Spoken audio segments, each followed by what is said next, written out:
Fala pessoal, sejam muito bem-vindos a mais um vídeo aqui do canal A Sala do Professor, canal que trabalha a questão de educação. Essa playlist é a mais antiga que nós temos, né? O canal começou dia 28 de agosto de 2020 e começou com uma playlist falando sobre educação, processo de ensino e aprendizagem. E esse vídeo, ele dá sequência a 2 vídeos anteriores que falam exatamente sobre o mesmo tema. Se você não assistiu os 2, recomendo a você voltar e assistir. Você vai ter até a experiência de ver como era o nosso cenário logo no início, no primeiro vídeo que foi gravado, o vídeo de apresentação da playlist, depois no vídeo do primeiro tema dessa série, no vídeo da segunda, e a gente foi mudando e tentando melhorar para você até chegar nesse formato, ok? Deixa nos comentários aí a sua participação, o que você achou, o que você acha do tema de hoje. Se você tem algum tema relacionado à educação que você queira ver discutido aqui na Sala do Professor, deixe aí nos comentários também, assim como suas dúvidas, seus questionamentos, seu posicionamento relacionado a esse assunto. E qual é o assunto? Hoje continuamos falando sobre o artigo 2 da LDB, Lei de Diretrizes e Bases da Educação, que fala que a educação é dever de todos, né? Especificamente da família e do Estado. Nos vídeos anteriores falamos sobre o papel do estudante dentro do processo de ensino e aprendizagem, e hoje eu gostaria de falar com vocês sobre o papel da família. Nós vamos ter uma conversa sobre o papel da família, abordando aqui alguns tópicos, tá ok?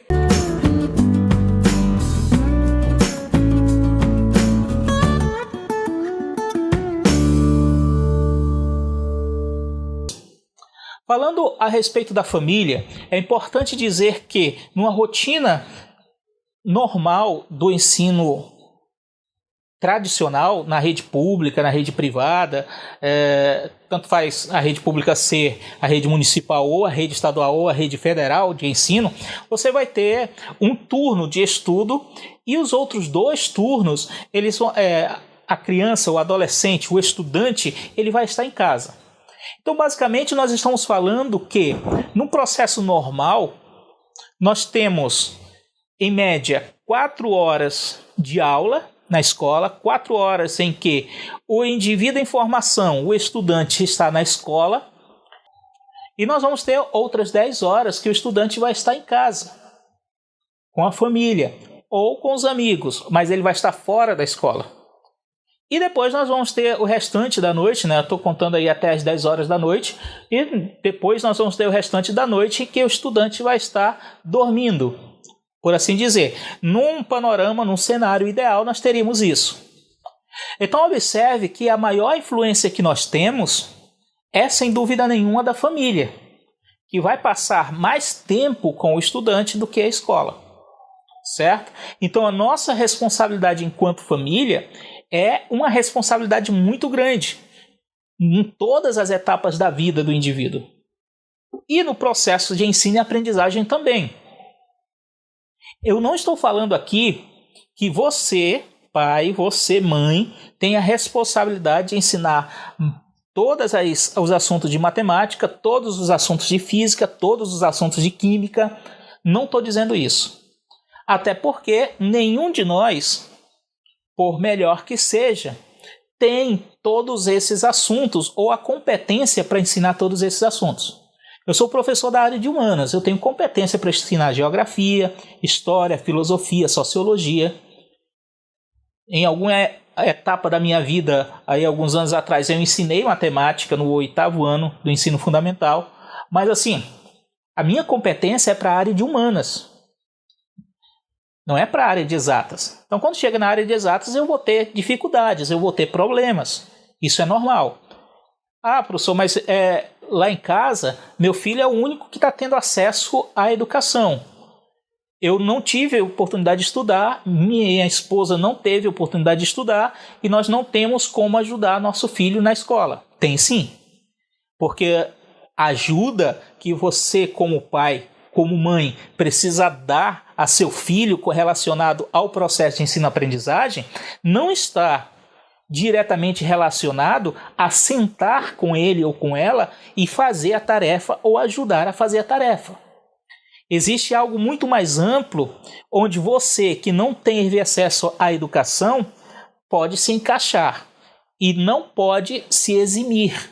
Ninguém tem o direito de dizer, o papel de ensinar é dos professores e eles que se virem para lá e eu vou viver a minha vida aqui. Se ele aprendeu, aprendeu. Se ele não aprendeu, vou me queixar com o professor. Não, eu preciso ter consciência de que como pai ou como mãe ou como responsável de um estudante, eu tenho meu papel a ser cumprido. E vamos ver exatamente qual é esse papel. Para começo de conversa, rotina, certo? Uma das coisas que as crianças e os estudantes em geral, seja criança, adolescente ou jovem, precisam é rotina. E aí eu começo falando sobre a questão de que o pai e a mãe é você. Talvez em um outro momento a gente fale um pouco sobre maternidade e paternidade, nesse sentido, né, de se impor, mas recentemente, na verdade faz alguns anos, eu havia assistido na internet uma palestra de um psicólogo falando a respeito de amor, do sentimento amor, e recentemente eu revi, isso passou na minha timeline do Facebook e eu assisti novamente essa palestra e me lembro dela agora porque tem a ver com o que nós vamos dizer. Nós vivemos em uma geração bem estranha, onde as crianças parecem que são os pais e os pais, de certa forma, se tornam crianças. Crianças em que sentido? Crianças no sentido de que se deixam dominar por seus filhos, por aqueles que deveriam estar sendo guiados. Então, há uma inversão de papéis cada vez maior dentro dos lares. Se você abrir o teu YouTube ou o teu Facebook ou qualquer outra rede social que trabalhe com um vídeo, não vai ser muito difícil você encontrar um vídeo sobre um adolescente ou uma criança fazendo os pais passarem vergonha em público com atitudes mal educadas, arrogantes, até agressivas em alguns casos. E aí você pode se perguntar, o que levou essa criança ou esse adolescente a se comportar desse jeito, dessa forma? Pode existir várias razões. Não vamos ser simplistas, né? Pode existir várias razões. Até algumas razões psiquiátricas, até algumas razões relacionadas a traumas, né? Mas o mais comum, ou uma das razões que com certeza vai existir, dentro da maioria dos casos em que os filhos se portam para com os pais de forma mal educada e desrespeitosa, essa razão é a própria ausência da paternidade, a ausência da maternidade no sentido de autoridade. A maioria dos pais e das mães de hoje buscam o amor de seus filhos. E aqui existe uma inversão de valor. Não é você, pai, e você, mãe, que deve buscar o amor dos seus filhos. Você, pai e mãe, deve amar o seu filho, amar a sua filha, incondicionalmente. Não importa o que ele faça ou o que ela faça, você tem a obrigação de continuar amando. Mas você não deve se preocupar se seu filho ou sua filha de 7, 8, 9, 10 anos ama ou não ama você. Retornando ao conteúdo da palestra que eu disse que assisti e que cabe nesse momento, o ponto central da palestra é que o amor ele é um sentimento muito complexo. E ele é tão complexo, mas tão complexo, que nós só somos capazes de realmente sentir amor por alguém a partir do momento que somos adultos. E mais do que adultos cronologicamente falando, adultos psicologicamente falando. Porque para se sentir amor, anterior ao amor, você precisa sentir pela pessoa amada dois outros sentimentos: respeito e admiração. E aí observe que nós estamos invertendo os valores. Nós estamos buscando o amor dos filhos e para conquistar o amor dos filhos, nós permitimos que esses filhos nos desrespeitem e não nos admirem. Agora para um pouco e pensa, você que tem 30 anos, você que tem 40 anos, pense no seu pai e na forma como você foi criado ou criada. Você que é pai de 25 anos também, né? Você que é mãe de 25 anos aí, pense no seu pai, na sua mãe e na forma como você foi criado, foi criada. Não sei vocês, mas se eu chegasse em casa e minha avó estivesse conversando com alguém na porta, eu tinha que ficar parado na porta, esperando que minha avó terminasse de conversar ou que ela me desse algum sinal com os olhos que eu pudesse intervir na conversa e dizer: com licença, bom dia, permissão, vou passar. Em nenhum momento da vida dos nossos pais você observou em uma família, ou na maioria das famílias, não vamos generalizar também, mas era muito difícil que você encontrasse um caso em que a mãe e o pai ficavam brigando pelo amor dos filhos, dizendo: quem é que você ama mais, é mamãe ou é papai? Os pais de antanho, né, eles tinham o seu foco central do processo de educação no respeito, me respeita. E como consequência desse respeito que eles impunham dentro de casa, vinha a admiração. Nós passamos a admirar essas pessoas. E aí, com o passar do tempo, quando nós respeitamos e admiramos nossos pais, foi surgindo o amor por eles também. Tenho certeza que a maioria daqueles que estão me ouvindo e lembrando da sua infância, lembram de algumas palmadinhas que receberam, lembram de alguns castigos, lembram das brigas que os pais falavam alto, falavam forte, impunham respeito, e nem por isso você deixou de amar essas pessoas. Pelo contrário, você amou e ama essas pessoas, acima de qualquer coisa. Pelo menos uma pessoa normal, né? Temos aí nossas exceções de casos, né? Algumas pessoas terríveis que mataram pai, mãe, enfim. Mas o normal é isso. Agora, o que está acontecendo? Dentro dos lares hoje está acontecendo essa inversão. Os pais, para conquistar o amor dos filhos, perguntam: o que você quer comer? Você come feijão? Você come macarrão? Se eu fizer uma sopinha, você come? Não, você come aquilo que é colocado no prato para você comer. Enquanto você estiver embaixo do meu teto, você come isso aqui. É o melhor que nós temos, eu estou te oferecendo, é o melhor que nós temos. Ah, professor, mas eu quero ensinar meu filho a ter autonomia, por isso que eu dou escolhas para ele. Não, você não está dando escolhas para ele, você está alejando o seu filho, ensinando ele a que ele é o centro do universo. Você quer dar escolhas para o seu filho? Então chegue para ele na questão da comida e diga o seguinte: hoje nós temos aqui na mesa essa comida preparada. Arrume teu prato, sirva e coma. E aí ele vai servir e vai comer. Ele está escolhendo, mas ele está escolhendo entre aquilo que você preparou. Certo? Senão vai chegar um momento que tu vai levar teu filho para um supermercado, ele vai querer alguma coisa que você não tenha dinheiro para comprar e ele vai fazer você passar vergonha. Hoje em dia existe essa inversão de valores. Ah, você vai estudar agora. Ah, mãe, eu não quero estudar não, estou jogando Free Fire. E aí, jogando Free Fire, vai embora e não faz a tarefa de casa. E o pai esquece, e a mãe esquece. Isso por um lado. Por outro lado, nós temos outro problema. Aqueles pais que simplesmente não ligam para os filhos. O que eles estão fazendo? Ah, não sei, não quero saber.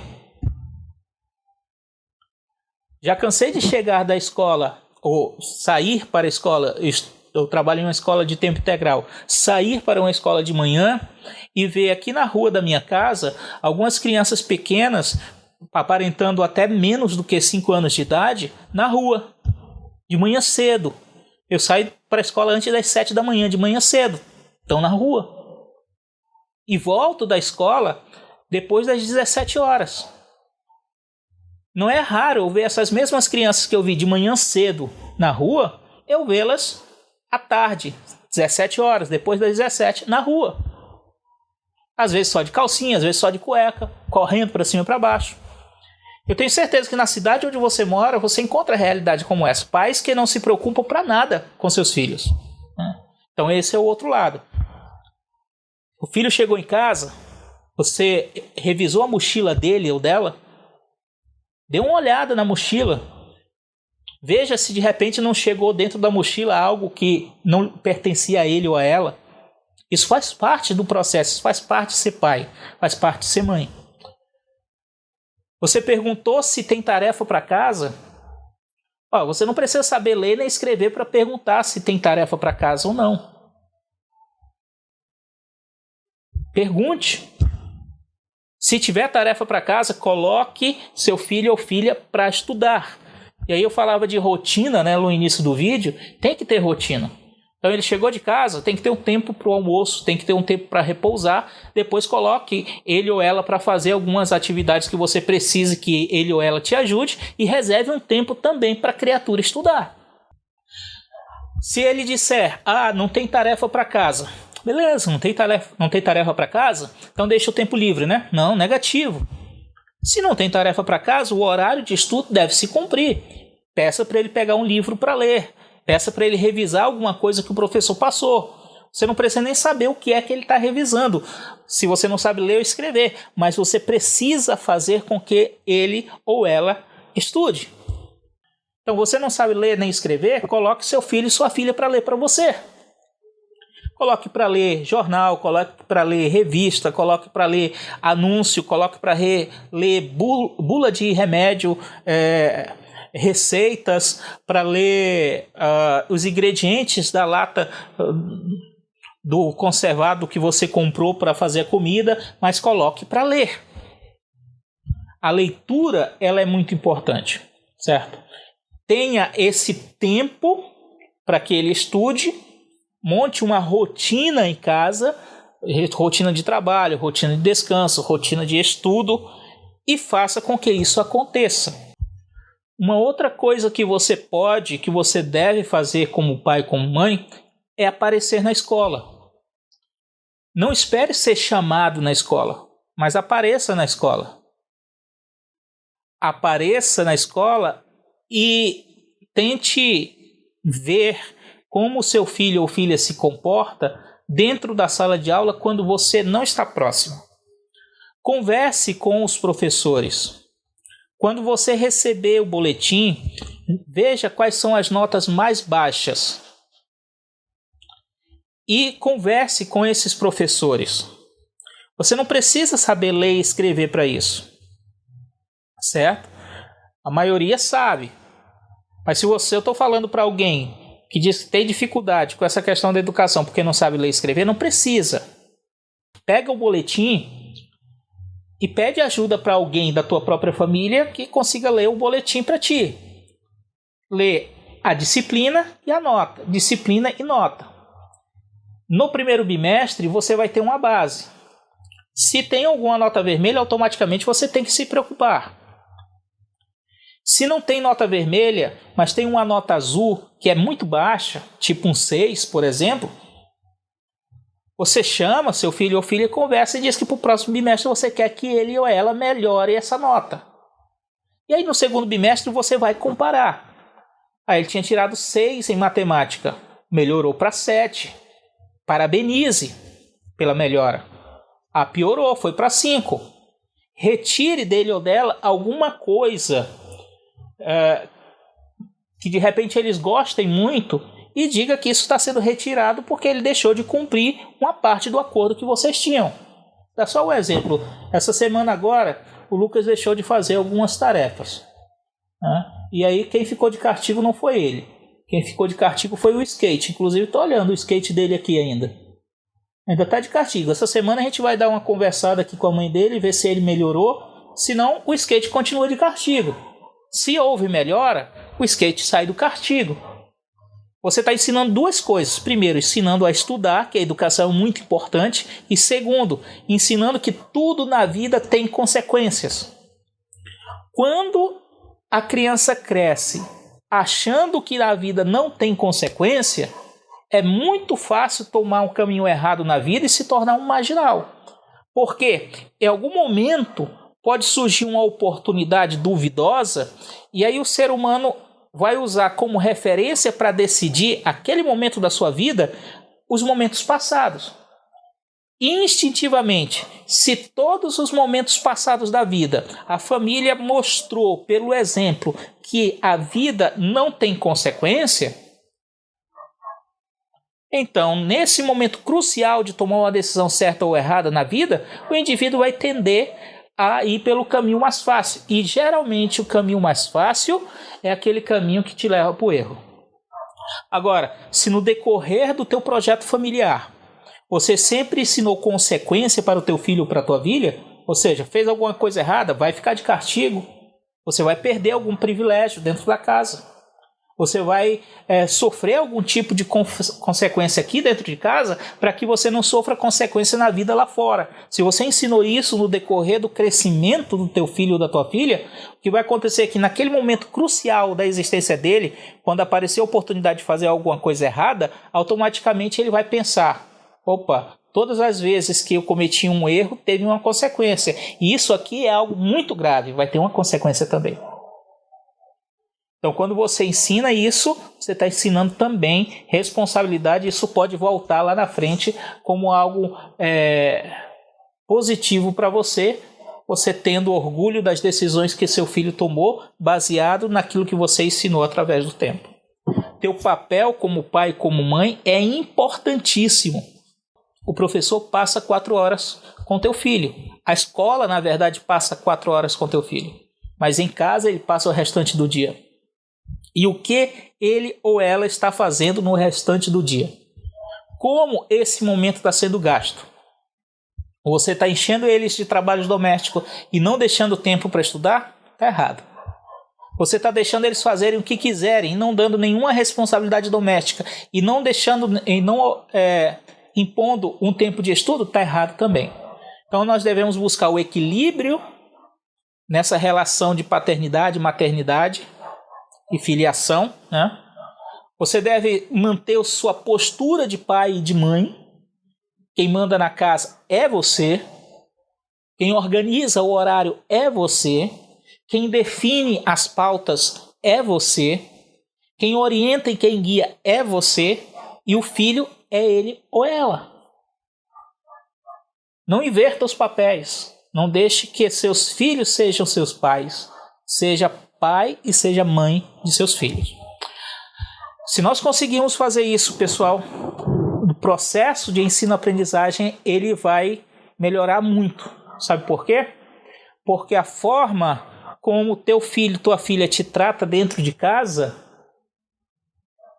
ele vai tratar o professor na escola um pouco pior. Então, se teu filho te trata com respeito, em algum momento dentro da escola, ele pode até faltar com respeito com o professor, mas isso não vai ser a regra, isso vai ser a exceção. Pode acontecer, mas vai ser raro. Agora, se teu filho não te respeitar, você que é pai e que é mãe, como é que ele vai respeitar o professor na escola? Então, quando alguns dizem a educação deve começar em casa, eu concordo nesse sentido. Porque a família passa mais tempo. Inclusive, do 0 até a idade de ir para o jardim de infância, né? A criança está em casa. A criança passa mais tempo em casa antes de ir para a escola. Então, a educação realmente ela começa em casa. Mas esse em casa é muito relativo. Porque se em casa ninguém ensina, a rua vai ensinar. E a rua não vai ensinar nada que presta, não. Se em casa ninguém ensina e ele não sai para a rua, a televisão vai ensinar. E a televisão também não ensina muita coisa positiva, não. Você, como pai, como mãe, precisa focar. Se não é a televisão, é o jogo de videogame. Alguém vai ensinar alguma coisa para ele ou para ela. E é preferível que você queira que seja você, pai e você, mãe. Ok? Pessoal, isso era tudo. Eu espero que essa conversa tenha sido satisfatória, que vocês tenham entendido o ponto, né? No vídeo passado nós falamos que o aluno é responsável pelo seu processo de ensino e aprendizagem, tem um papel a ser cumprido. Nesse vídeo nós estamos focando na família. A família tem um papel muito importante a cumprir. E no próximo nós vamos falar sobre o papel do professor. Ok? Fique com Deus e até a próxima.